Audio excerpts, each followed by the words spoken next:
নমস্কার বন্ধুরা, শ্রাবণী রান্নাঘরে আপনাদের সবাইকে স্বাগত জানিয়ে আমি আবারও একটা রান্নার ভিডিও নিয়ে আপনাদের সামনে চলে এসেছি। আজকের আমি আপনাদের ভোলা মাছ দিয়ে একটা অসাধারণ রেসিপি বানিয়ে দেখাবো। আশা করি আপনাদের ভালো লাগবে। তার জন্য কিন্তু আমার পুরো ভিডিওটা আপনাদের দেখতে হবে। আর দেখা শুরু করার আগে একটা লাইক দেবেন, সুন্দর একটা কমেন্ট করবেন আর শেয়ার করতে ভুলবেন না। তাহলে চলুন আজকের আমি এই ভোলা মাছ দিয়ে কি বানাই সেটা আপনারা একবার দেখে নিন। রান্নাটা করার জন্য প্রথমে আমি এখানে দেখুন বেগুন নিয়ে নিয়েছি। আর বেগুনটা কিন্তু আমি এখানে একটা ছোট সাইজের বেগুন নিয়েছি।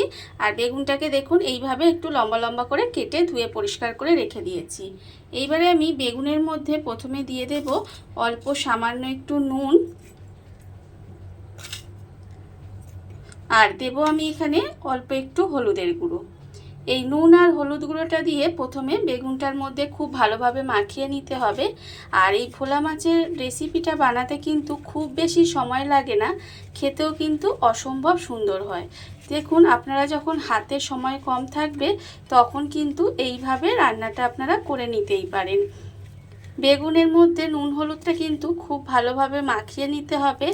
আর প্রতিদিনের মতো আমি আপনাদের একটা কথাই বলবো যে প্লিজ আমার ভিডিওটা আপনারা টেনে টেনে দেখবেন না, পুরো ভিডিওটা দেখুন, আশা করি আপনাদের ভালো লাগবে। বেগুনের মধ্যে আমার এখানে নুন হলুদটা খুব ভালোভাবে মাখানো হয়ে গেছে। আর অন্যদিকে আমি একটা মশলা রেডি করে নেব। তার জন্য নিয়ে নিয়েছি এখানে মিক্সির জারটা। মিক্সির জারের মধ্যে দিয়ে দেব এখানে আমি রেখেছি 1 চামচ কালো সর্ষে, 1 চামচ সাদা সর্ষে আর 1 চামচ পোস্ত। সেই সর্ষে পোস্তটা আমি এখানে দিয়ে দিলাম। আর আমি এর মধ্যে দিয়ে দেব কাঁচা লঙ্কা। এখানে কিন্তু 3টে কাঁচা লঙ্কা আমি দিয়ে দেব। আপনারা কতটা ঝাল খাবেন সেটা বুঝে কিন্তু কাঁচা লঙ্কাটা ব্যবহার করবেন। আমি এখানে 3টে কাঁচা লঙ্কা দিয়ে দিলাম। এইবারে এটাকে প্রথমে শুকনো গুঁড়ো করে নেব, তারপরে জল দিয়ে একটা পেস্ট রেডি করে নেব। মশলাটা আমার এখানে রেডি করা হয়ে গেছে। মশলাটা কিন্তু আমি এখানে রেডি করে নিয়েছি। এইবারে মশলাটাকে একটা বাটির মধ্যে ঢেলে নেব। আমি আগেই বলেছি যে রান্নাটা কিন্তু খুব সহজে হয়ে যায়, খুব তাড়াতাড়ি হয়ে যায়, আর খেতে কিন্তু অসম্ভব সুন্দর হয়। এইভাবে প্রথমে মশলাটা বাটির মধ্যে ঢেলে নিতে হবে। পুরো মশলাটা আমি এখানে বাটির মধ্যে ঢেলে নিয়েছি। এইবারে আমি এর মধ্যে নিয়ে নেব, দেখুন এখানে রেখেছি আন্দাজ মতো নুন আর রেখেছি এখানে 1 চামচ হলুদের গুঁড়ো। এই মশলাটা আমি কিন্তু এখানে এবার খুব ভালোভাবে মিশিয়ে নিতে হবে। এইভাবে খুব ভালোভাবে কিন্তু সুন্দর করে প্রথমে মশলাটা মিশিয়ে নেব। মশলাটা আমি এখানে খুব ভালোভাবে মিশিয়ে নিয়েছি। এইবারে আমি এর মধ্যে দিয়ে দেব একটু কাঁচা সরষের তেল। বেশ কিছুটা কাঁচা সরষের তেলের মধ্যে দিয়ে দিলাম। দিয়ে তেলটাকেও কিন্তু খুব ভালোভাবে মিশিয়ে নেব। এইভাবে কাঁচা সরষের তেলটা দিয়েও কিন্তু খুব ভালোভাবে মিশিয়ে নিতে হবে। এইবার আমি এর মধ্যে দিয়ে দেব মাছগুলো, মানে যে মাছটা আমি এখানে ধুয়ে ভালোভাবে পরিষ্কার করে রেখে দিয়েছি সেই মাছগুলো কিন্তু এখানে এইভাবে দিয়ে দিলাম। দিয়ে এবারে হাত দিয়ে খুব ভালোভাবে মশলাটা মাখিয়ে নেব, যাতে মাছের মধ্যে সমস্ত মশলাগুলো খুব ভালোভাবে ঢুকে যায়। সেইভাবে কিন্তু এইভাবে একটু মাখিয়ে নিতে হবে। দেখুন এইভাবে সুন্দরভাবে মশলাটা মাখিয়ে নেব। আর এইভাবে যদি আপনারা মাছটায় মশলা মাখিয়ে কিছুক্ষণ রেখে দেন তাহলে খুব ভালো হয়। তাহলে সমস্ত মশলাটা মাছের মধ্যে ঢুকে যাবে আর এটা কিন্তু খেতেও অনেক সুন্দর লাগবে। আর যদি মনে করেন হাতে সময় নেই তাহলে কিন্তু এটা সঙ্গে সঙ্গেও রান্না করে নিতে পারেন, তাতেও কিন্তু খেতে ভীষণ ভালো লাগবে। দেখুন এটা কিন্তু আমি খুব ভালোভাবে মশলাটা মাখিয়ে নিয়েছি। এইবারে এটাকে আধ ঘন্টার মতো এইভাবে একটু রেখে দেব। আধ ঘন্টা আমার হয়ে গেছে। মাছটা আমি এখানে এইভাবে মশলা মাখিয়ে আধ ঘন্টা মানে 30 মিনিট মতো এইভাবে রেখে দিয়েছিলাম।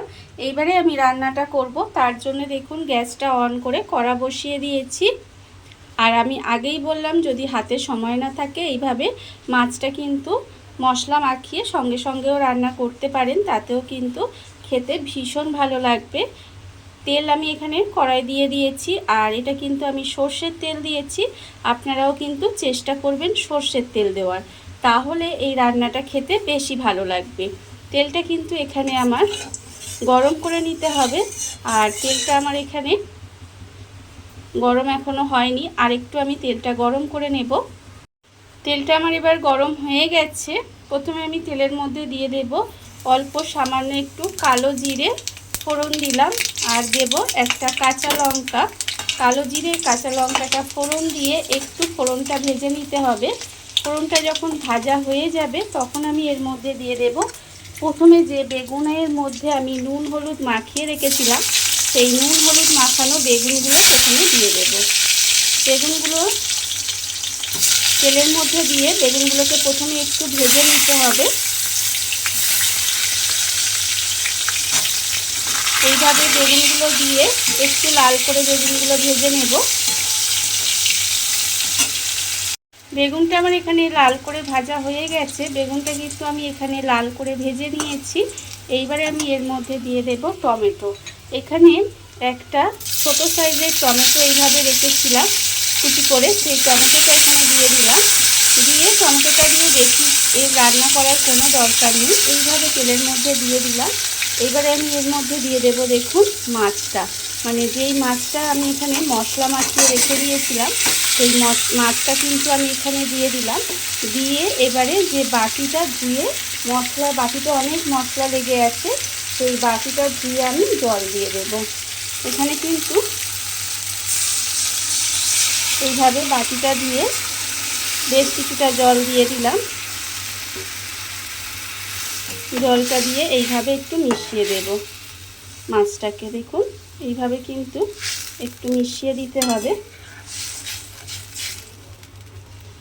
আর কিন্তু আমি এর মধ্যে কোনো রকম জল দেব না। এইভাবে একটু মিশিয়ে গ্যাসটাকে লোতে দিয়ে ঢাকা দিয়ে কিছুক্ষণ এইভাবে রান্না হতে দেব, যাতে মাছটা খুব ভালোভাবে সেদ্ধ হয়ে যায়। গ্যাসটা লোতে দিয়ে আমি এইভাবে ঢাকা দিয়ে প্রায় 15 মিনিট মতো রান্না হতে দিয়েছিলাম। তার মাঝখানে একবার ঢাকাটা খুলে একটু মাছটা আস্তে করে উল্টে পাল্টে দিয়েছি। দেখুন রান্না কিন্তু আমার এখানে একেবারে রেডি হয়ে গেছে। আর আপনাদের দেখাচ্ছি, দেখুন মাছও কিন্তু একেবারে সেদ্ধ হয়ে গেছে, সুন্দরভাবে মাছটা সেদ্ধ হয়ে গেছে।